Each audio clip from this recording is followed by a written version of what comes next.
Welcome back, Bears fans, to another episode of the Chicago Audible. I want to welcome you to our Week 8 postgame show. The Bears just fell 17-16 to the Los Angeles Chargers in a game that they should have won in more ways than one, honestly. And we'll talk about all of this throughout this postgame show. But I'm your host, Will DeWitt. I'm a little bit devastated here after watching Eddie Pinheiro miss that game winner to give the Bears the fourth win of the season. So we're still stuck at 3. And of course, I'm joined, like I always am, with my co-host Nicholas Moriano, who had to mute before we went live as some not safe for podcast language, well, at least our podcast language, kind of came out. But Nick, I think you can summarize this word in one game, right? I mean, this game in one word. See, I can't even think. Yeah, I think we're all just discombobulated here. That could be a word to describe this game, but just disappointing. When you look at it, the Chargers were giving every opportunity for the Bears to win, every single drop pass in the end zone, all the penalties that they had.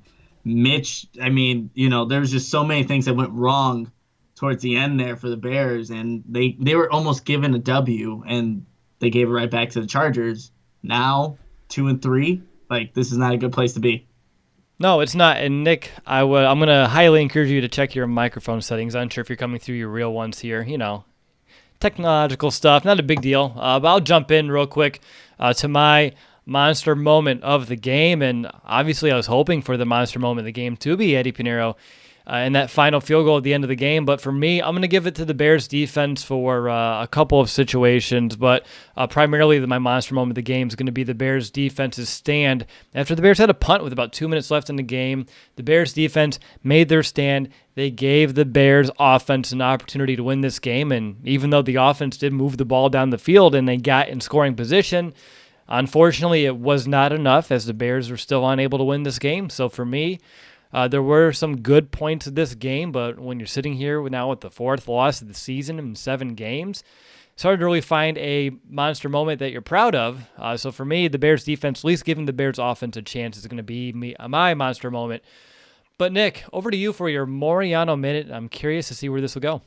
Yeah, so I think in this game, most Bears fans knew that the team didn't have a quarterback in Mitch Trubisky. That holds true after what happened in this fourth quarter and just giving the ball away. But now, the Bears are still, the kicker position's no longer solidified. Everything up to this point, Eddie Pinheiro has been doing great.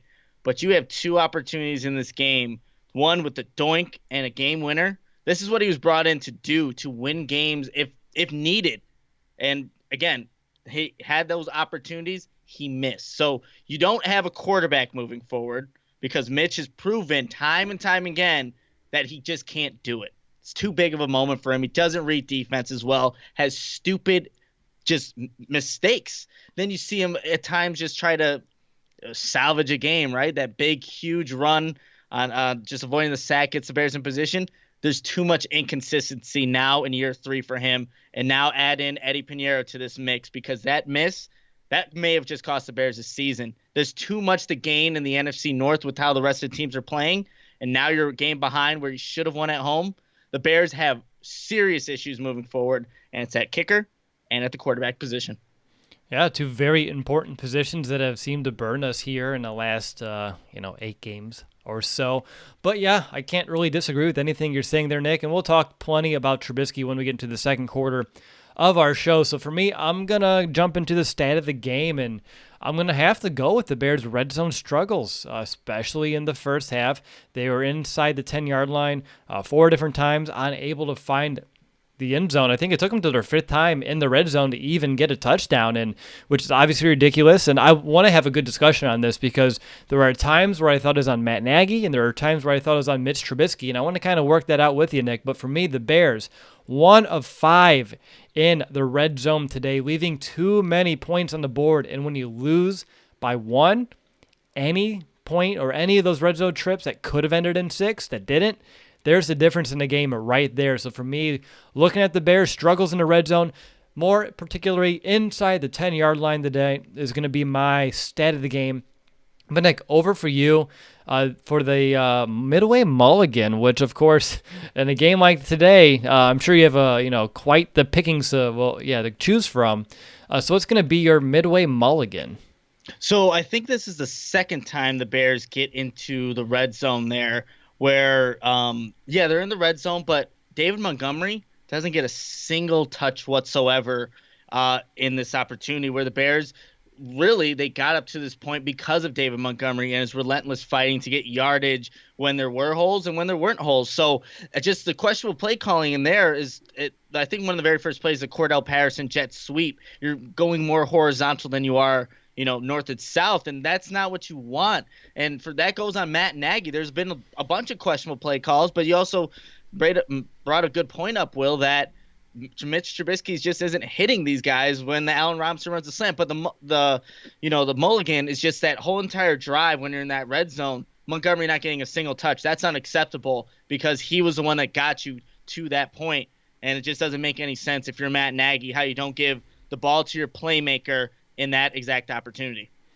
Yeah, that's a good point to take away. Again, you could have taken away 3 or 4 different areas, and I would have never disagreed with you there. But jumping into our MVP tonight, I'm going to go with 2 guys, J.P. Holtz and then Cornelius Lucas, for coming in and being those extra blockers, which really allowed the Bears to establish a run today. So 2 very underrated guys, 2 guys you're not going to hear about, anyone talk about. But for the Bears to A, line up someone as a fullback, B, bring in an extra blocker consistently as a 6th offensive lineman, something they haven't done yet this season, obviously led to what David Montgomery was able to do on the ground, which, Nick, I'm assuming is going to be your MVP?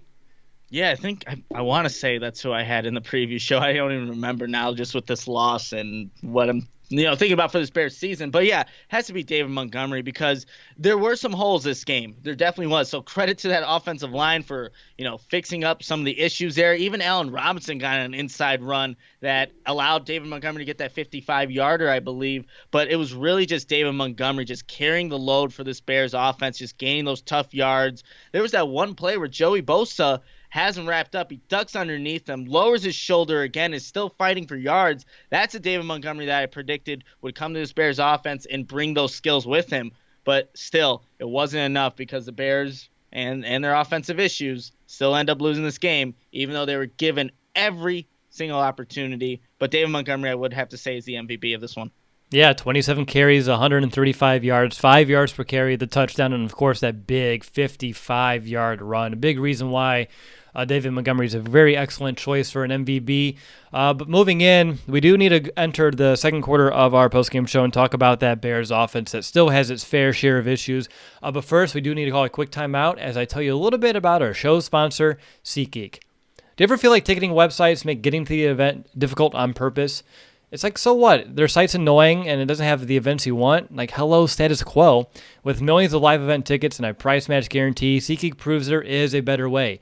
In an industry that tends to be stagnant, SeatGeek decided to stand out from the crowd. So why is SeatGeek better than the rest? Well, if you take a quick look at the App Store, you can see over 50,000 five-star reviews.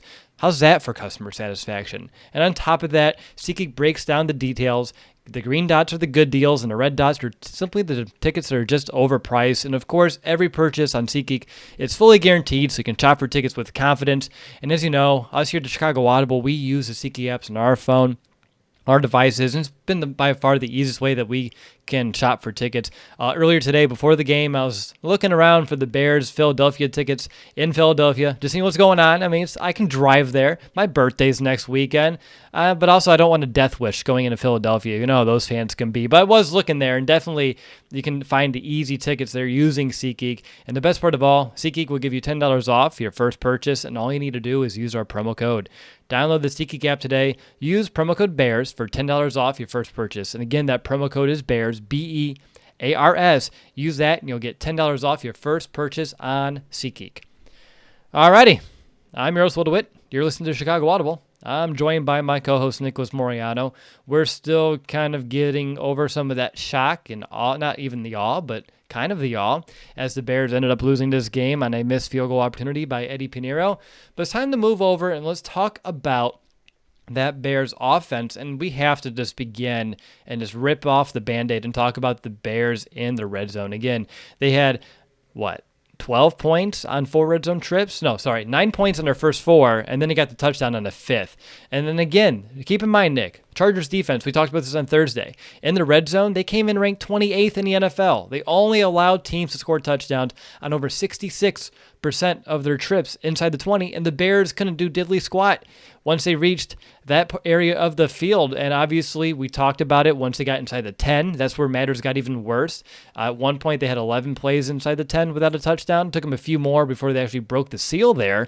But still, the Bears' struggles in the red zone inside the 10, and to me, is a big reason why they ended up losing this game. So when you're looking at it, are you going to blame coaching, play calling, decision making on that end? Because you're looking early on the questionable personnel. You have Cordero Patterson, Trey Burton, Adam Shaheen, not really going for your playmakers, not really leaning on David Montgomery or going towards an Allen Robinson. But yet again, there are throws and plays where Mitch is missing. So which one would you lay on the blame more? And it could depend based off of the actual possession.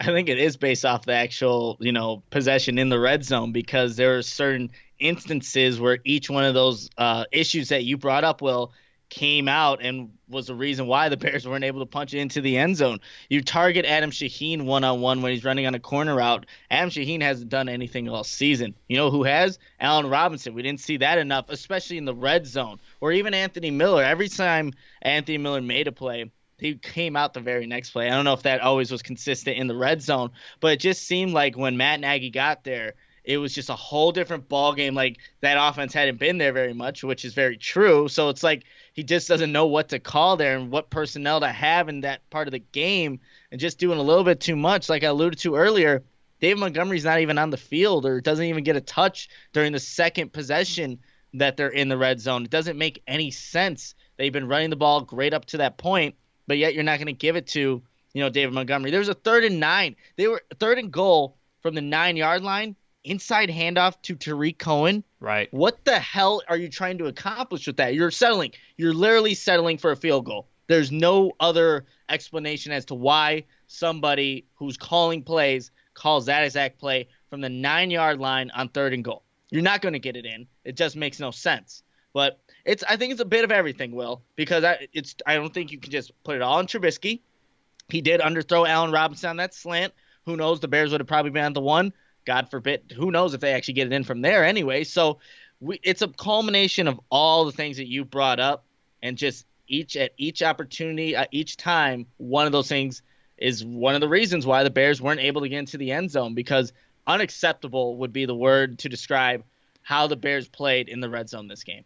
Yeah, I'm watching Twitter here because I really want to hear what Matt Nagy has to say about it, because, again, to me, that is by far and large the reason why you lose this game. You can look at Mitch's turnovers in that fourth quarter, and I want to talk about those as well, but those don't even loom as large as those missed opportunities in the red zone, because those were, points that you're just leaving up on the table and you're not finding a way to put on the scoreboard. And there's so many of those today. If you convert on just one more of those red zone trips for a touchdown, it's an entirely different ball game. Especially early on, you had 3 trips before San Diego even had a score. You could have been up 21-0. That would have been an entirely different ball game to play. But instead, the Bears kept finding ways to keep LA around all game long, and it all stems with those red zone issues. But let's take a break, and we're going to get back into the nitty-gritty here and get back on some of these negatives. Let's talk about a couple positives first. Before we go back to the running game, let's talk about the Bears' ability to find some big plays today, some chunk plays. They had a play for 55 yards, a David Montgomery run. You have a catch for 35, another one for 31, a 24-yarder. And this is before I couldn't keep up with my notes with the 2-minute drive. At that point, you're just watching the game. And then, of course, later on in the game, too, you get Allen Robinson for another big one. So, obviously, the Bears found a way to open up the offense. You're seeing Mitch hit some of these throws today. What was the difference? Because, obviously, I almost said San Diego, but LA, they've been very good in their secondary, but the Bears found a way to, find some holes and exploit them. And I think, to me, a lot of it comes to the Bears' ability to establish a run and utilize play action. And secondly, Trubisky having some protection in the pocket and time to step up. What about you, Nick? Yeah, I would say those were definitely factors as to why the Bears were actually able to get explosive plays, which they have struggled with all season. But I think it goes all back to wanting to and establishing the run with that I formation, which the Bears, did consistently, and it worked for them. And I'm glad the Bears, they came out of that out of halftime, they stuck to that. It was a 8-2 ratio run to pass, and they were able to get that first touchdown of the game. And that, I think, sets you up for bigger plays, or whether it's earlier in the game or later on, because you're just consistently sticking with the run. And I thought that was smart of Matt Nagy. Finally, he actually, I guess, is able to do it, wants to do it. But yeah, it was nice to see that. It's just those, big plays didn't really equate to points. You have 16 points to show for the most big plays they've had all season. Clearly not enough, and it all goes back to their red zone, struggles. Yeah, and I think when I'm looking back and I'm reflecting, and now that I have some time to sit, you can kind of remember all the ins and outs. And I think the two areas in the first half that kind of stick with me most and kind of grind my gears would be, one, the missed field goal, right? Those were easy points. That was a pretty short field goal. And then only settling for a field goal on the next drive when you started at the 4-yard line after Kyle Fuller's interception. You start at the 4, and you only can get 3 points out of that. You go with that quick pass to Patterson, and then you go for Burton, and then we already talked about the one to Shaheen, which Shaheen could have made a better play on that ball as well. But like you said, Nick, why would we expect that out of an Adam Shaheen anyway in the first place? But those, when I'm looking back, that's you missed 3. Okay, there's the difference in the ball game right there. And of course, you left 4 points on the board with that only settling for a field goal right there on that drive. So yeah, that's where it kind of all comes down to. And this is one of those post-game shows where usually you have the notes. You want to talk about all these things, but this one's so simple when it comes to the offense. They were able to move the ball today, something they haven't been able to do a lot. A lot of it stems from sticking to the the ground game. And even though it wasn't working early on, they were able to make it work as the game wore on, especially that first drive of the second half when they had 9 runs and they're able to hold the ball for 8 minutes on that single drive. But still, outside that single drive, the Bears' inability in the red zone, really what it comes down to. Anything on the offense specifically you want to touch on? I know we talked a little bit about the running game and why it opened up. We talked about Mitch, and we talked about how he was able to get some of these big plays, but there's still some mistakes. You have the fumble, you have the interception, both of which in the fourth quarter. So I'll take it over to you, Nick. I'm sure you want to talk about Mitch as much as I still want to. Yeah, I think we should, because as soon as I was giving him slack in the beginning, I'm noticing in this chat, are you serious, Nick? You're commenting on Mitch Trubisky's play. He played well. Like, what the hell are you watching? Like, seriously. This guy is making the same damn mistakes that he's been making since his rookie season, where he's being held back. And you have to take it for what it is with Mitch. He's going to miss those plays where they're guaranteed touchdowns. Taylor Gabriel has Thomas Davis in coverage. Absolutely blows by him. That is a routine throw for any quarterback at any level to complete. He misses it. He stares down his receiver, Trey Burton. There's a DB in front, intercepted. He doesn't even get hit with the football and somehow loses it. That's a fumble. The first 2 possessions in the fourth quarter are turnovers. People need to stop defending a guy that keeps doing this to himself. Matt Nagy is putting him at times in positions to make plays, and he fails to do that. Then he has his last drive. He runs out of the pocket, avoids a sack. Great. He's done that at times, but you still lose. You know why they lost is because he put him in that position anyway. So people want to give him credit for making routine throws, those he's supposed to make. Look, the one to Allen Robinson, it's a hell of a catch, hell of a throw. But it's too inconsistent for a guy that you moved up to go get at number 2 overall. So people need to stop babying this guy who clearly isn't it. I've officially, this is it, Will. This is it? Gone up. This is it. Mitch is not the guy, and I'm saying that right now. And this is not just, me just being worked up in my emotions from a loss that they should have won. This is just me seeing that Mitch clearly doesn't have it. So that's it. People can keep on staying with this lost cause, but I'm not, because it's just not going to go anywhere. Matt Nagy has shown that. It's probably why the red zone play calls are what they are, right? You're being very hesitant on making him actually survey the field. A lot of the stuff is like a screen out with 4 guys. You don't want him reading, don't want him surveying to actually make a decision, because he hasn't proven that he can. So that's the thing. The Bears are a lost cause with this quarterback, and I'm sorry that if that offends anybody, but it is. He's just way too inconsistent at this point. You can't keep giving him the benefit of the doubt. He needs more time. Come on. How much more time does this guy actually going to get? When Khalil Mack is gone, when all these defensive players are gone, when there's no hope for the Bears to win? The Bears are a team that can win now with that defense. But Mitch Trubisky is holding them back. That's all I'm going to say. That's not an overreaction. That's me assessing the situation. seeing where the Bears are actually at, people can give me they can give me they can give me crap for it, but that's it. I stopped myself. This is You PG. did. We're PG. I was like, great. I have to mark our first ever episode as explicit. This would be the good episode to do it. Just have the Chicago Audible go off and say things that we usually say before we go live or after we go live. But Nick, that was a good rant right there, and I can tell you're a little out of breath, and I don't think I'm anticipating tomorrow in my inbox a little column you apologizing for that rant, right? Absolutely not. No? And on top of that, you talked about all the mistakes today for Mitch. And again, he had some good throws, but there were some things that he missed. The 2 turnovers in the fourth quarter, to me, is alarming because those are situations where you're either protecting a lead or having to go down and reclaim it. And again, interception, inexcusable one. He had 2 dropped interceptions today on top of that we haven't even mentioned yet. And this was a winnable game through and through, and they were in positions. And you talked about in the red zone how they made it easy. You talked about the screens, but then you have the one route with Allen Robinson where they have like 8 guys in coverage. And it's just Allen Robinson the only option in that. So you don't make Mitch, like he said, think. He looks at Robinson, and he knows he can either throw it away or run it. And he threw it, and we got a penalty out of it. But still, it was a very similar one-read play, which at this age of his career, we're all expecting a little bit more out of Mitch today. So, Nick, before the Bears lost and before those turnovers in the fourth quarter, where were you on Mitch? I'm just going to try to take a few steps back because I want to hear the progression because obviously when you lose, I think the whole perception switches a little bit, but I am curious before the fourth quarter. So you go through 3 quarters, the Bears were up. They had that nice drive. I saw some good things out of Mitch. Besides the red zone struggles, where are you at then?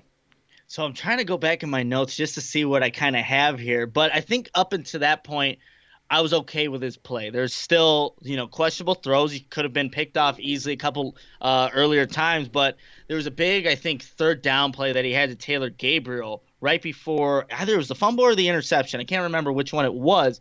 And I'm like, that's a big play for Mitch. That's a big play for his confidence. Let's see what he can do next. And up until that point, I was okay with how he played, missed throws here and there, but at least up until that point, didn't have a turnover. And then you get the 2 back-to-back drives where it's just, what is this guy doing? He's trying to give the game away. And I think it was the interception. Did that one go to the missed field goal by the Chargers? I want to say it did. One of those turnovers resulted in a missed field goal. Yes, it was no harm, no foul, yes. Yeah, so he got lucky. Trubisky got lucky that the Chargers couldn't capitalize because of dropped touchdowns in the end zone by their receivers, right? So up until that point, I was okay. I wasn't feeling great about Mitch, but then obviously he does what he does, and you just can't. Like I said, you can't keep babying the guy. He's gonna suck you in. It's like a relationship where you send a text saying, "Hey, I'm sorry. Okay, let's try this again," and it's a back and forth stupid game that goes really nowhere. It's going nowhere, and that's where I'm at. We're gonna hear Matt Nagy this week, you guys. I guarantee you, he had a great week in practice. He was making all the throws. We still believe in Mitch. Come out Sunday, the Eagles. You won't see it come to fruition because that's just who he is. That's where I'm at. That was where I was at prior to everything going downhill, and I'm just keeping it real with everybody. That's all it is. If you want to believe in Mitch, by all means do it. But I've seen enough. I've seen a lot of bad quarterback play in Chicago, and I just see someone who's hesitant, who's making the same mistakes. And even though he is young and he can maybe do something, salvage it somewhere else, it's just not coming. It's not happening. Matt Nagy, it's just not happening here. So that's all I got. So I could buy the jersey now, and it's okay. If you buy the jersey, go right. Maybe some reverse thing happens where he gets better, but it's just, there's no point. There really is no point anymore. All right, well, let's get off of Mitch, and I want to start looking at Matt Nagy and his decision-making today. And we talked about it in the red zone early on. There were some questionable decision-making from the personnel usage and play calling in general. But, Nick, the big one that we've kind of, I think, forgot about just because of the missed kick, but we had 43 seconds left, and they just had to kneel the ball and not go for extra yards in a game which 2 field goals were already missed. I think that's a terrible mistake by Matt Nagy. He already said here that the reporters will be wasting their time talking about that right now. But to me, you have plenty of time to get another 10, 15 yards. You have a timeout in your back pocket. You have the sideline to work with. You have guys like Allen Robinson who has that great field awareness. Guys you can throw it to. Do you blame Matt Nagy, or do you believe he was doing what he thought needed to put his team to win? Because obviously if you try to go for extra yards, the caveat is the ball goes in Mitch's hands. That's a thing. That's a thing, Will. The ball is in Mitch's hands. And yeah, he led you down the field to get into that position in the first place, right? He did. But it only takes one more extra opportunity for Mitch to reverse all of that and just have one bad play. So, again, I don't know what's going on in Matt Nagy's head, what he's kind of thinking, assessing, and, what is the best way for his team to win. But you did have time. You really did. And I don't know if you want to have Mitch throw that pass, even if it's an easy completion, Allen Robinson, or whatever it may be. Yeah, I think really his quarterback is limiting what he wants to do. I think he is. Because I think Matt Nagy, for the most part, I think he can be a smart guy. We see stupid decisions throughout the game with play calling personnel, but I think he does know how offensive football works. He definitely ran the football a lot more than 7 times this week, right? And it worked for this offense. But if you had a quarterback that hits an easy completion to Taylor Gabriel, that's a touchdown. This game's over. But you just can't. Just can't have it. You can also make the argument, though, you could run that ball to David Montgomery. He was giving some positive yards for the vast majority of this game. Mm-hmm. And again, 5 yards can make all the difference on that kick. And Nick, did you have, when Pinheiro was lining up for it, did you have a flashback to when we were in Miami a year ago in those orange uniforms and what happened? Because I did. Actually, didn't go to I just went to, for some reason, I went to the Eagles game. That's because there was a doink earlier in the game, and I'm like, God forbid if I see another doink and we lose that way, I don't know if I'll be able to handle this. But yeah, I just felt uneasy, like the same exact feelings I've ever felt with a Bears kicker possibly winning a game or anything was all going through, and then you just see that ball go left. And I thought I was going to doink. I'm like, oh my goodness, this would just. That doink is terrorizing us and forever will for as long as time goes on because it is not gone away now with the new kicker. But, yeah, just uneasiness was definitely the feeling I was going through during that kick. Yeah, and I was in a game where this is the one game, I think I have 2 all year, that I don't get in the local market down here south of Indianapolis. So I was doing a little bit of watching it on the computer. So you're always a little bit behind when you're watching it on the computer. So everyone's spoiling it to me all day on Twitter, and I already knew what happened, and I was just like, oh my God, like, really? And then I had to watch it like 8 seconds later, and then it was still just as bad. Like, no way, he'll make it if I watch it, and he didn't do it. But for me, if I'm Matt Nagy, I would have gone for extra yards. I need to know what you would have done. And again, hindsight's 20/20. We know he missed it, and if he would have made it, we would have never maybe questioned his decision. But what would you have done in that situation? Because I would have gone for more yards. What was the distance on that field goal again when they kicked it? 41. See, yeah, you have the time. If you have the timeout, you try. And you do it with Montgomery. You don't do it with Mitch. You do it with Montgomery and try to get those yards. But, yeah, 41, I would have liked to maybe just 2 more. Get inside that 40 mark, and you feel a little bit more comfortable there. But, yeah, wasn't the case. That's not what he did. But that's what I would have done. If I was Matt Nagy, I had the visor on, but that's about it. I was going to say, you're halfway there with your look. You're making some better, more sense than he has lately, Nick. There may be a job opening. You don't know. You can walk in. Maybe you can just fool everybody, and you can say you're the new coach. Yeah, with hair. All right, let's look. I do want to talk about some more positives real quick. And again, we can pick and poke at all the negatives all day long. But let's talk about Anthony Miller. He led the team in receiving yards with 67 today.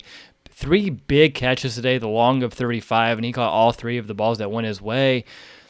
Was this a little bit of a coming out party for him, you hope? I mean, obviously he wasn't heavily targeted, only the 3 balls that went his way, but for him, every time he came up with a play today, it was a big one in a big situation.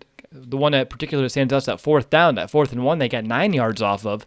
But what's your take on Anthony Miller? Obviously, second week without that brace on his shoulder, and it looks like, he was running decent routes, finding a way open, and someone that people have been also getting a little sour on. It's good to see a good day out of him. Yeah, it definitely is. I know he was mic'd up for the game, so we'll probably hear some audio afterwards. But, yeah, I think it was good because there was a lot of these On the other side, he's on the right side of the field, coming over to the left, and Mitch is finding him. There was one anticipatory throw, which I thought was great by Mitch, but it seemed like, and I said this earlier, he made those plays, right? And he came off the field immediately afterwards. It's like, this guy just made a play. Keep him out there. If you look at the two deeper passes over the middle and not the fourth down catch, I'm guaranteed, it's guaranteed that he comes off the field. What's the reasoning for that? Why is Matt Nagy or whoever's in charge of like how the play calling goes is taking him off after making a big play? That's a guy, Anthony Miller, he plays a lot with his emotions. After making a big catch, he's talking on the field, but keep a guy like that out on the field, especially after he makes a big catch, because that's just how he kind of runs, right? So that was strange. It is good that he did, have his biggest game of the season, and hopefully he can stack these up. See if the quarterback can give him the ball, but that's about it. I mean, there's no guarantee that that's going to stay consistent because of who's under center and just how this offense has been all season, just bad to inconsistent. Before we get to the offensive line, there are a few things we need to talk about in regards to them, but going real back to David Montgomery, what he displayed today, does he give you confidence that he can be that long-term answer at the position, Nick? Absolutely. Everything that you wanted to see from David Montgomery. And so for me, I don't think you see as much fight for these 2 3-yard gains out of any running back right now in the league than you do for David Montgomery, because he's been fighting and crawling for every single yard he's ever gotten up to this point in his career with the Bears, and finally got some big lanes to run through, and you saw what he can do. But he's just a back that he's going to try and get positive yardage no matter what, unless there's 3 guys coming through the line of scrimmage and you can't make them miss. That's the only time we're going to see Montgomery tackle for loss. I know there's one Thomas Davis run where completely shoots the gap. Nobody's there to block him. He does get Montgomery, but for the most part, he's going to give you everything he got. And he knew coming into this game that he had to, redeem himself for that fumble that he had against the Saints. He knew it was unacceptable for him, and you saw the game that he has in the bounce back. So I'm confident that he's definitely the back moving forward. You could build an offense around a guy like that just because he is that good, and he just showed that on an offensive line that has been inconsistent, but when he got the holes, made the most of it and gained yards whenever he could. Yeah, I mean, that big 55-yarder was a great block by Cody Whitehair, who pulled across the formation, got that key lead block, and then he just burst right through the hole. And obviously, if he had just a little bit more speed, you finish that play. But when he was looking up at the scoreboard to kind of see who's behind him, reminded me when Devin Hester did that about a decade plus ago. So I was like, hey, that's a Devin moment. But yeah, David Montgomery, like you said, Nick, he's so much fun to watch. He earns each and every yard. And there are plays where he should have been tackled in the backfield, and he still gains 4 or 5 yards. And those, when you look back at the stats, those don't really stand out. But when you watch him play, you know what kind of fighter he is, and I love it. I love watching him, and I can't wait to see how he continues to evolve. But he got his first 100-yard game today as a Chicago Bears, first one in the NFL, so I do want to congratulate him on that. Nick, I want to let you know, breaking-ish news via Barstool Chicago, we got some Trubisky jerseys burning. Would you burn a jersey? Would you ever do that? Oh no, I think that's stupid. Just burning jerseys. Like, what are you trying? I mean, yeah, you're sending a message that you're done with this player. I'm done with Trubisky, but I'm not gonna burn a jersey. That's just, I think it's childish to do. But yeah, go right ahead. Burn your $150 that you spent on that jersey. Makes complete sense. But no. And some of the comments in here in this chat too. Not something that I like to see about people, and specifically Trubisky. This is just a football game, people. Just remember that, because this is not bigger than some of the things I'm seeing in there. Yikes! Yeah, I'm happy I'm not peeking over there today. I made a conscious effort to just turn that off on my screen. But let's see. Looking at tight ends, they were a no-show today. One big-ish catch from a Trey Burton that helped with the drive. But even then, you would still anticipate a little bit more out of Trey. Well, maybe not at this point. Nothing for Faheen. J.P. Holtz, to me, maybe the most important tight end today, and he was playing fullback with that I formation the Bears were on, rolling through in this game. But looking at the offensive line today, obviously Joey Bosa, who we already kind of marked as that huge concern, which is the obvious one. He got that third down sack on the very first drive, how he beat Bobby Massey. But then also later on in the game, he kind of helps force a fumble, but not in any real way. Because like you said, no one even touched Mitch. He just got a little bit of pressure in his lap, and he tried to move, and from trying to move the ball from one hand to the other. He just kind of dropped it. But obviously, Bosa still found a way to make his impact. And then you have a Rashad Coward with 2 false starts. I think, did he get called for holding as well? Was it? I can't even remember.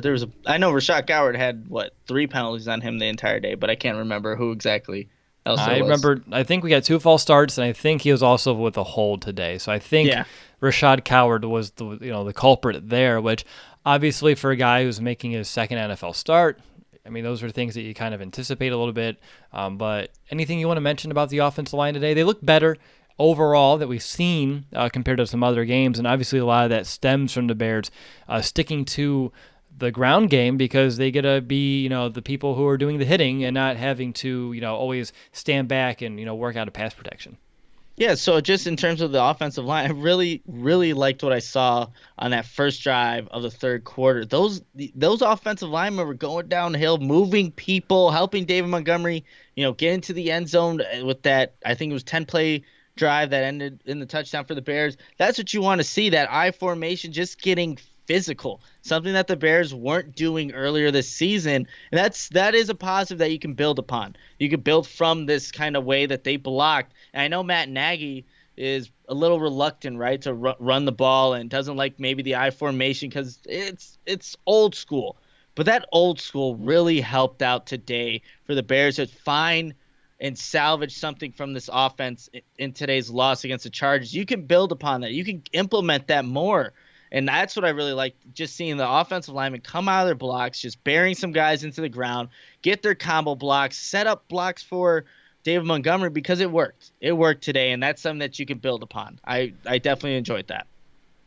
The Bears today, they were pretty balanced. They had 38 runs to 35 passes, and before the game, I did tweet that I envisioned it being very similar to what we saw in Denver, and that was 28 runs to 26 passes, so moving that forward, I think it was pretty spot on there. The one area of concern for me, and it remains it on top of the red zone, this is Bears offense on third down. They were 5 of 14 today. LA had a pretty weak third down defense that kind of came in here. Anything particularly on third down that you want to harp on? Again, we've been going at it for a while here on the offense, but to me, it all comes down to still finding ways to be in third and long, and that's a combination of play calling, execution, penalties at crucial moments, just a combination of all three of those to me, depending on the possession. But still, 5 of 14 on third down from this offense against the Chargers defense wasn't really what I was hoping for. You know what, I think and I don't have the stats in front of me, there were a lot of third and long situations for this Bears offense, and you're setting yourself up to failure. And I think the Bears actually did convert on some of them, but you need to be better on first and second down. That'll make it a lot easier, and just it can change up what the play call actually is on that third down situation. So I think that was a reason why the Bears weren't as successful as they would have liked to be, as we would have liked to see them be on third down. Just having not the best yardage on first and second down really didn't set them up for success on third down. Do you remember where the Chargers defense was ranked on third down? What, probably 30th? 31st? You see, it's like things like that in the red zone too. They're awful in there, like you said earlier in the podcast.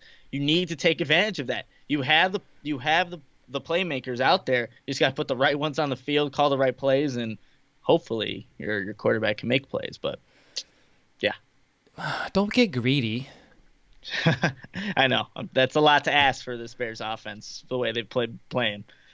All right. Well, obviously, it's been a long first half of this postgame show, a long first half of the season, too, honestly, when you kind of put it all here. It's been a long few weeks to be a Chicago Bears fan.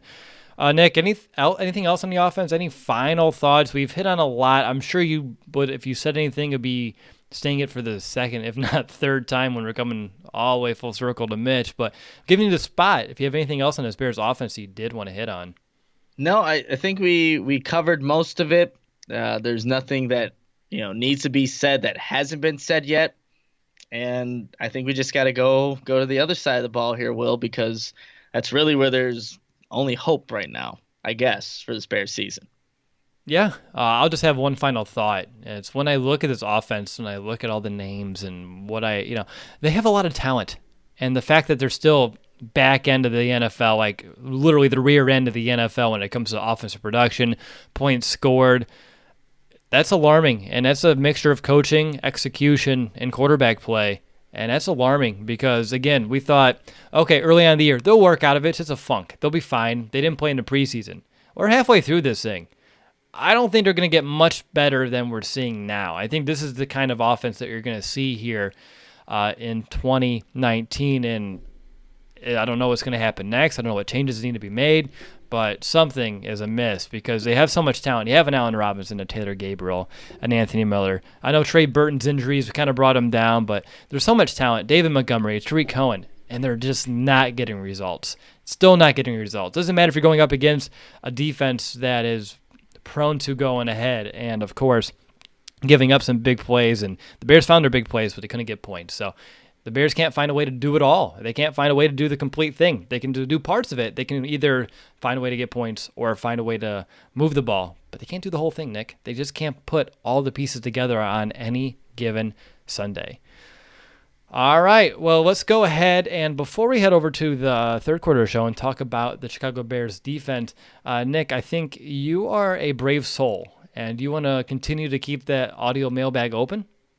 I do want to continue to do that, Will. I had a lot of fun doing it for the first time with Charlie Bevins, one of my classmates at DePaul. So we're still doing the audio mailbag, you guys. So another Bears loss. I can only imagine what these questions are going to be like. But if you want to have your question read on and answered on the next audio mailbag podcast, all you got to do is call 872-240-4007. And that number, again, is 872-240-4007. Leave your name and where you're from.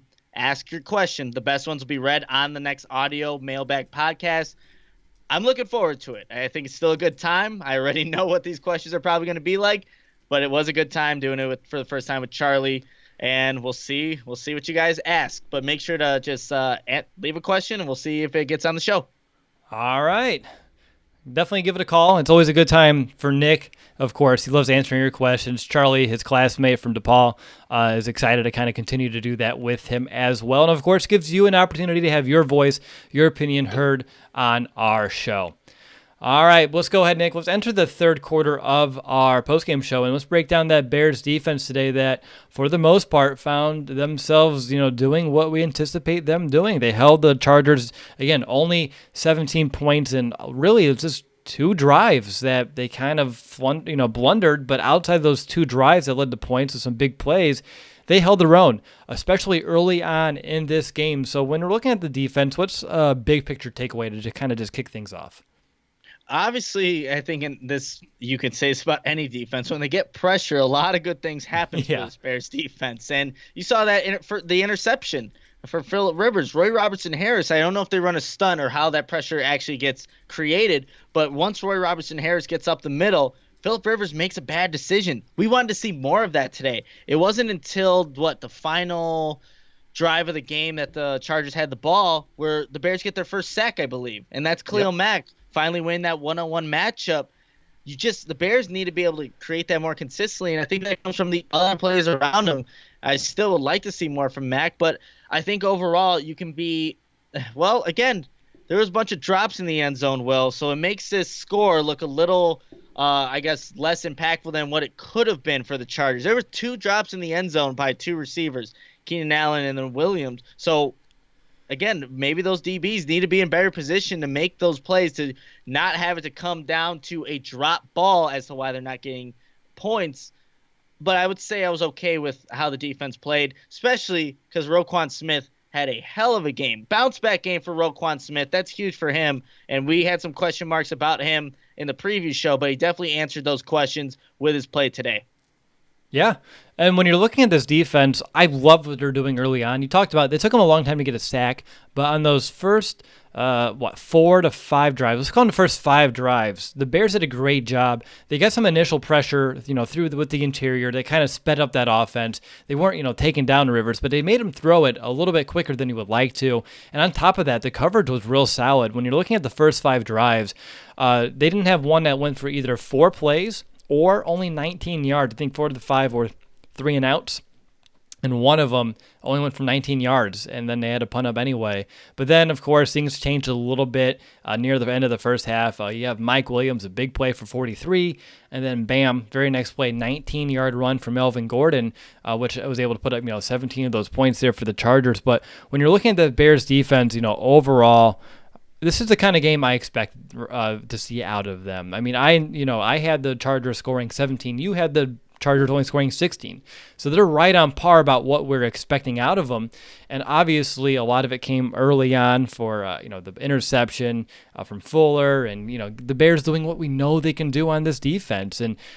But after a while, the offense didn't do them any favors, gave the Chargers some short fields. And then, of course, the Bears had one other drive that they kind of allowed some of the bigger plays.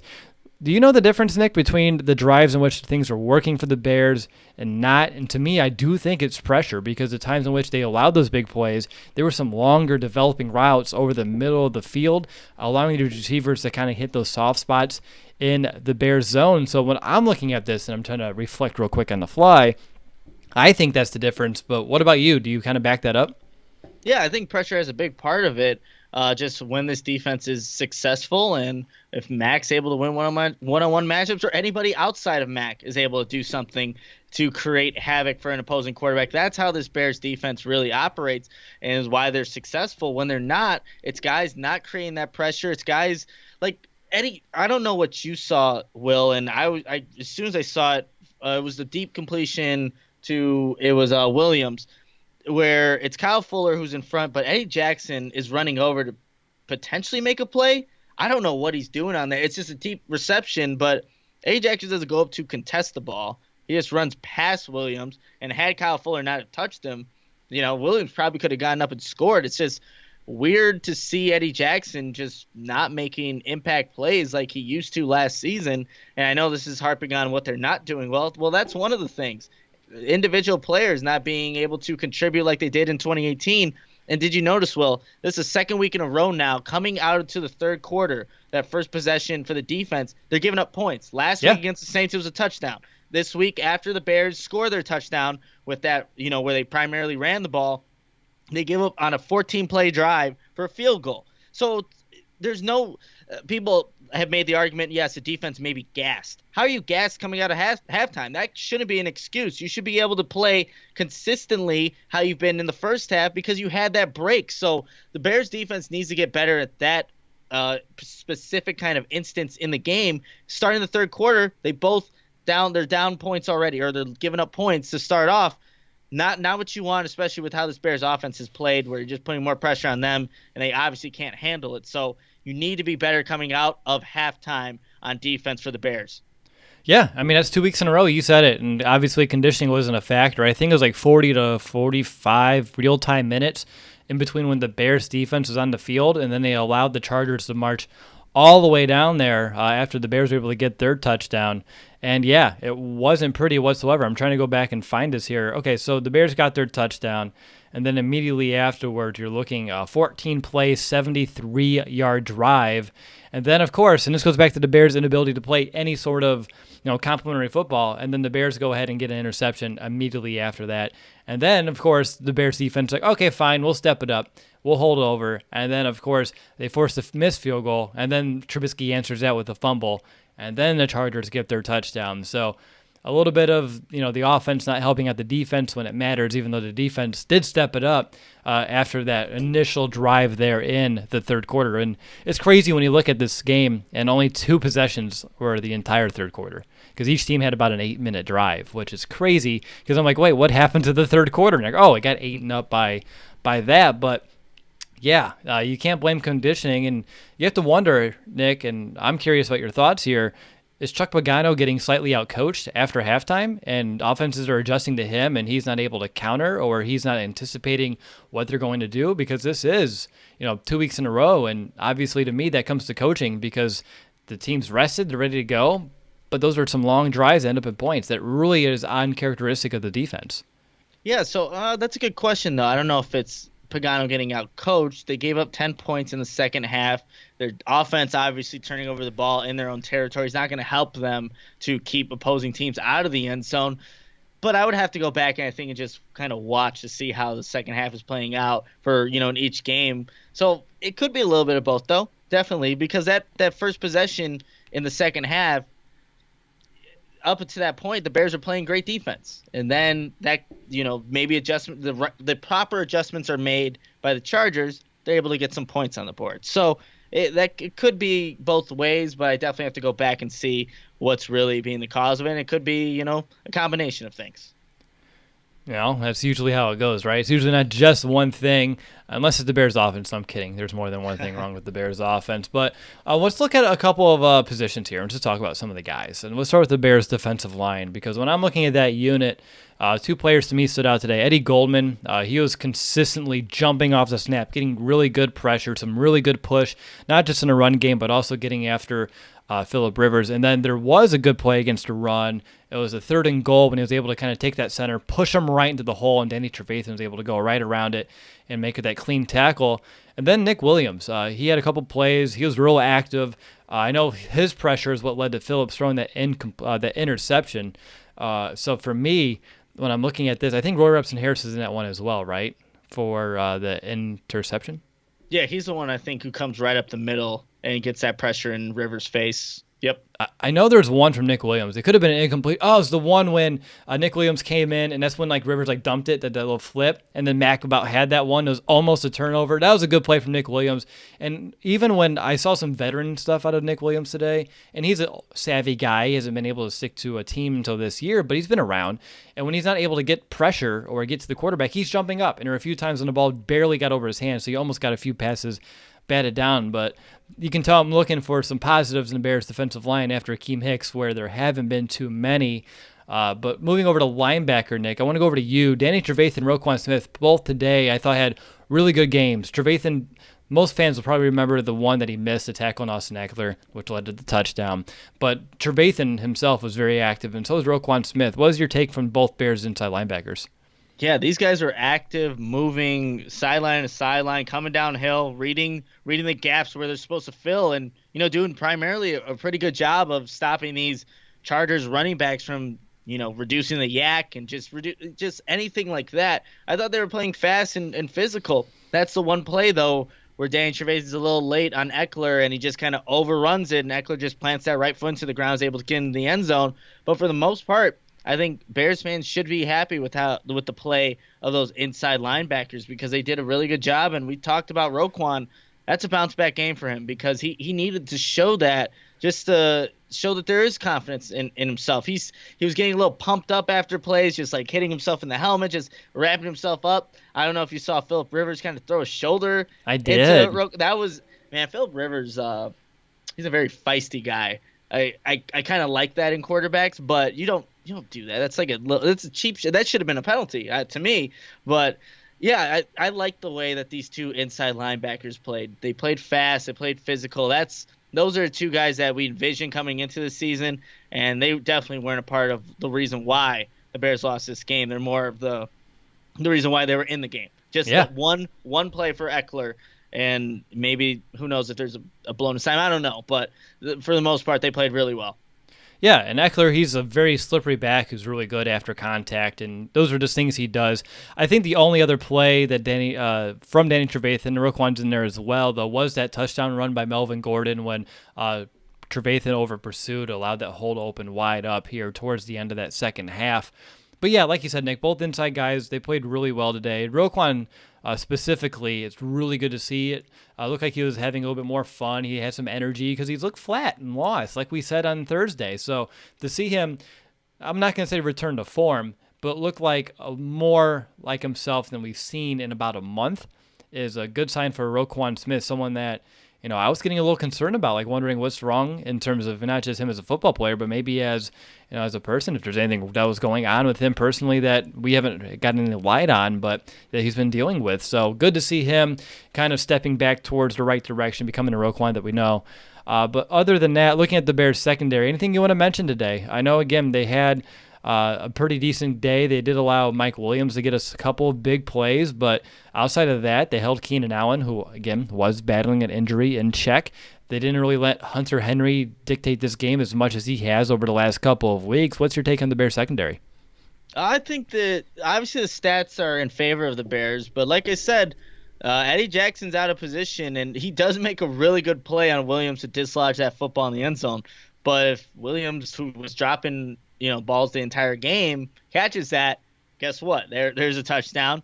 Keenan Allen gets behind the defense in Prince Amukamara, and he mistimes his jump. That's a touchdown that's easily dropped. Keenan Allen doesn't drop that ball probably nine out of 10 times, but he just did that one time, right? So, yeah, we see the numbers, and it obviously looks on the outside like the Bears did some good things, and I think they did for the most part, but had those been touchdowns, we're having a completely different discussion. And like I talked about that one play with Eddie Jackson just not doing anything on the deep ball to Williams, and there was also Hunter Henry dropped a big third down catch where Clint Dixon coverage. Hunter Henry just drops the ball. So there's a lot of drops that make the Bears DBs look like they played a little bit better than I thought they did. So, it's on the offense to make those plays, but I think when the Bears go back and watch the film, they could definitely clean up some things.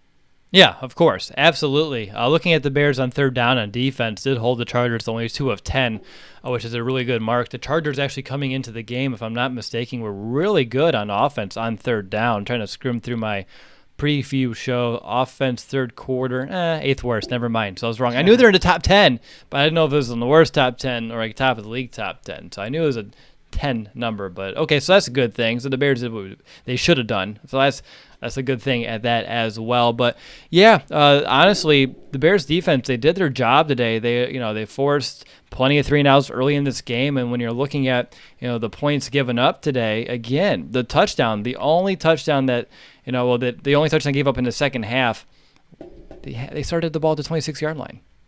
And what are you going to do? I mean, if it happened twice in a row, first time missed field goal, great. And then they come right back out into the field, have to do it all over again, another short field. I mean, do I believe they could have stopped it? Sure. But like at the same time, you have 2 opportunities. I mean, it's just going to happen. It's the NFL. Offenses are dangerous. Unless you're the Bears, then you're not dangerous when you're getting close to the 20 or inside the 20. So, yeah, I mean, it's going to happen. So I put minimal blame on the defense, but it all goes to the offense and it all goes to Mitch for those miscues, those turnovers there in the fourth quarter. But anything else about the Bears defense as a whole? Obviously, when you lose, you always wish they gave up less points, but to hold the Chargers to only 17, yet again, another opponent under 20, Bears should have found a way to win it. Yeah, I agree. The defense did their part for Chicago to come away with a victory, but didn't happen again. And then you look at some specific kind of drives to see could they have done better. So, yeah, it's you want to see, I think, Will, what we need to see consistently from here on out. I know they're missing Akeem Hicks. I'm very aware of this, everybody, but we need to see more pressure. It didn't really happen that much today against the Chargers. And you see what this defense can look like when it has pressure, more prone to getting those turnovers, just getting off the field. But when they don't, things obviously break down. Philip Rivers is able to convert some of these third down plays, stay on the field longer, need to find ways to consistently find pressure. It just hasn't happened the past couple of games as it was throughout the first 4 games of the season, where this Bears defense looked like they were going to go on be renowned as another top 10, top 5 defense. And they still can be, don't get me wrong, but pressure still needs to be consistent moving forward for the remainder of this season. Yep, exactly. All right, I want to move over to the fourth and final quarter of our show. Let's talk about that Bears special teams today. And I don't know, Nick. I mean, 2 missed field goals. That's 6 points right there. Eddie Pinheiro, do you still have confidence he's a long-term answer at the position and it was a bad day, a bad game, or does a outing like this put too much of a sour taste in your mouth? Don't forget, he's only missed 1 kick leading up to this game this season. But still, when you miss 2 in a game and one of them is a game winner or a potential game winner, it kind of sticks in your craw a little bit. Yeah, I think that's what it is for me right now. And Pinheiro was healthy, wasn't on the injury report saying that he was questionable or anything. Didn't limp, but he was kicking off and things, so he was good to go. And you have to make those kicks at Soldier Field. The wind, I saw the wind. It was playing a little bit of a factor. You can definitely tell how the flags on the field goal post were moving. You got to make those kicks. He was brought in to make these kicks, and yes, he was doing great up to this point. and was making them. Already had a game winner from Denver. That's great, but it's consistency. That's the biggest thing in the NFL with anybody sticking on a roster or why they become great. Consistently, when your number is called upon, can you perform? Can you produce? He missed the first one. Okay, you have redemption. He makes all the shorter field goals, but the one that counts, the one that everyone's gonna look back to, did you make that one? No, and that's why the Bears lost. It's not all on Eddie Pinheiro though. Of course not. Everything led up to that, but ultimately the kick doesn't go in. The Bears are now 2-3, 17-16 loss to at home to the Los Angeles Chargers. So yeah, I think there is questions. There definitely are. You have to see how this guy is mentally, but yeah. And you can blame wind for, I get it. I mean, it's Soldier Field, but Soldier Field's always going to be like some swirling sort of wind. And he didn't blame the wind in the locker room after the game. He said he noticed it and he thought he corrected for it. But if he's not blaming the wind, then I can't blame the wind for him. I mean, that's just how it's going to go here, Pinheiro. So we'll be, again, I think it could just be a bad game, a blip in it. And then hopefully, I don't think it's going to deter his confidence any, which is a good thing. I don't think he's going to take this and, just go real south and miss a bunch of kicks for the rest of the season. But today this hurt, and it was one of the reasons, plenty of reasons why we lost this game. And for me, you can look at Eddie, you can look at the red zone struggles. To me, I would probably put it more in the offense than on Eddie today. But when you have an opportunity to win the game, to hit the kick, to do it, and you miss it, I mean, that sucks. I mean, to put it bluntly as possible, at least for us as fans, and I'm sure as a team as well. I mean, that one hurts. Looking at the return game today, Cordero Patterson, Tariq Cohen combined over 150 return yards today. Patterson taking the ball out each and every opportunity he can. He doesn't care if he's 7, 8 yards deep in the end zone. You're still fine with that, right, Nick? I think so with how the offense has been. If you can get a score on special teams or get some points that way, yeah, by all means. I mean, sometimes when I'm seeing him take that ball 7 yards into the end zone, you're like, this is probably not going to end up in the best position. But I think Cordell Patterson, he's just one of the best return men in the game, and he's been doing it consistently throughout his career. You give him the benefit of the doubt, give you a spark to get your offense in better field position. Yeah, I'm still okay with it. Anything else on special teams you want to hit on? To me, I still can't believe the Bears only scored 16 points and only had to punt the ball 3 times. Yeah, I mean, that's all. Awful. That's all? That makes a lot of sense. All right, let's go ahead, Nick. Let's just jump into the 2-minute warning. We've been going on for about an hour, and I'm sure, both of us want to move this game, put it behind us. So what's going to be your 2-minute warning? Wrap up your thoughts in this game, and we got to start putting things in a season perspective, and it's not looking good. We're starting to hit a very tough point of our schedule coming up. Yeah, the Bears are sitting at 3-4. I don't even know if I was saying that earlier, but I think I said like 2-3. Maybe I was off, but 3-4. The NFC North is competitive, and the Packers are playing well. Everyone's playing well in that division, really, other than the Bears. And you lost was it a must-win? No, there's obviously games left on the season, but this is a bad Chargers opponent that you let go into Soldier Field and beat you, and that's not going to sit well with this team that was already had a player meeting earlier in the week, and how the offense was not able to perform in the red zone doesn't help. The questions that are around this team, they don't get answered. There's just more questions and more noise for this team to have to deal with. And I know Matt Nagy has talked about a great culture, a great locker room, but losses can really affect a team, and that's now 3 in a row. The Bears are not in a good spot. I'm not confident in their quarterback, and now there's questions about their kicker. So there's more questions now than there were answers just a week ago. Yes, they found a way to get Montgomery the ball, which is great. They need to keep doing that.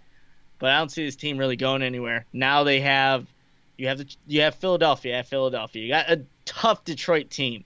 Los Angeles Rams. It doesn't get any easier, Will. This schedule or this season has gone a completely different way than what you and I anticipated, what most Bears fans have anticipated, and I don't know if they can really salvage it. You got to make the playoffs, right? I don't know if this is a playoff team right now. I thought you had to get at least 10 wins to get there. I don't know if you could do that. I don't know if you can get to 10, especially where they're at right now offensively. Defense can do their thing, but they'll have lapses throughout a game, they might just do it. If they give up one touchdown, that could be it. So they're not in a good spot. They don't have a quarterback. Matt Nagy's still calling questionable plays, and we'll see what this team, what kind of fight they have, because they didn't go through a lot of adversity in year one with Matt Nagy in 2018, winning 12 games and being out of the playoffs because of a double doink. Well, we had a doink today. We still had that same quarterback who can't make right reads, hit those throws, and now they're 3-4, looking up at everyone else in the division. Not a good spot to be if you're the Chicago Bears, and that's where I'm going to leave it. So we'll see what happens for the rest of the season, but I'm not confident in it. So you're telling me you're not confident that they can win 7 out of their last 8? No. Yeah, I'm going to agree with you. Again, 3-4. Nick, you said it. You don't know if they're going to be able to make the playoffs. They're not playing like a playoff team. I mean, there's no other way to say it besides that. The offense is not a playoff offense. This Bears defense, last year's Bears defense, the 2006 Bears defense, I'd almost want to say the 1985 Bears defense wouldn't be enough for this team to find a way to make the playoffs with how bad this offense has been. And it's not just the offense being bad, but it has been. We can look at, every loss and point to it to some degree or another, and I'm sure you can do this for any team. But they're just not playing complementary football. They're not finding ways for all 3 phases to assist one another. You have the offense starts this game with a bang, drives down the field, 70 yards, missed field goal. The offense gets inside the 20, can't find a way to put points on the board. Defense does their job. Offense goes out there, fourth quarter, has the lead. All they have to do is protect it and maybe extend it to a 2-score lead. 2 straight turnovers to give the Bears defense 2 short fields. Defense does their job. They hold it. It doesn't work. Offense goes down the field, another missed field goal. So it's every department. Coaching has let us down. Players personally, unit-wise, they've let us down. They're just not a cohesive unit. They're not a cohesive team. They are 3 different units that show up to play at different times, and they're not finding ways to help one another out. And to me, that's what it comes down to right now, because this team's talented, but they're just not playing together. And I can tell they want to win. But at the same time, you can see it in their demeanor, but in their play, it's like they want to lose every game because they make every game harder than it needs to be. This game should have never been this close. They should have been up by a minimum, I'll say 17-0 after the first 3 trips. Minimum 17-0 after the first 3 trips inside of the 20, and instead it was like a 9-6 game or a 9-0 game. And then, what was it, 6-0, and then they were up down 7-6. It's okay. This game's a blur. I'm still mad they missed the field goal. But yeah, Nick, there's no way this team makes the playoffs. Since they do end up making the playoffs, then we're going to have a fun next couple of months ahead of us to break that down every step of the way. And then once they reach the playoffs, they're going to be hot. And it's going to be interesting to see who can stop them. I don't see that happening. I don't think you see it happening. I'm sure most Bears fans don't see it happening as well. And really, after, I hit the end broadcast button, it's going to be some reflection here of what the hell is going on? Because this is not supposed to be the season. And we've been saying that now for a few weeks, and it's just not. And it's confusing. I don't understand it. I don't think they understand it, because if they did, they would have fixed it, and they haven't. So the Bears aren't who we thought they were, and we're going to have to, ride it out for the rest of the season, Nick. And it sucks because we've done it in the past where we had low expectations, and we can do it. We can talk about losses and we can be critical. But now with expectations supposed to be higher, and now you're losing, these post-game shows get tough. And, then having to turn around quickly to start some of these previews and get back into it. Oh, man, now after what? After 3 straight losses? Oh, man, turning around for Tuesday, and we have to preview the Eagles. Yikes, Jiminy Christmas. I do not it.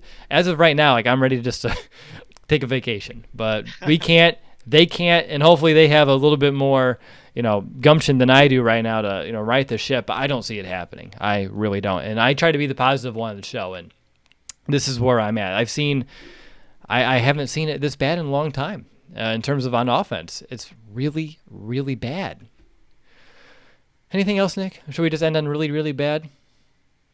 That's what this season is right now, Will. Really, really bad. There are bits and pieces that are good, but not where we all expect them to be with those expectations. So, yeah, I think this is a good spot to just end it.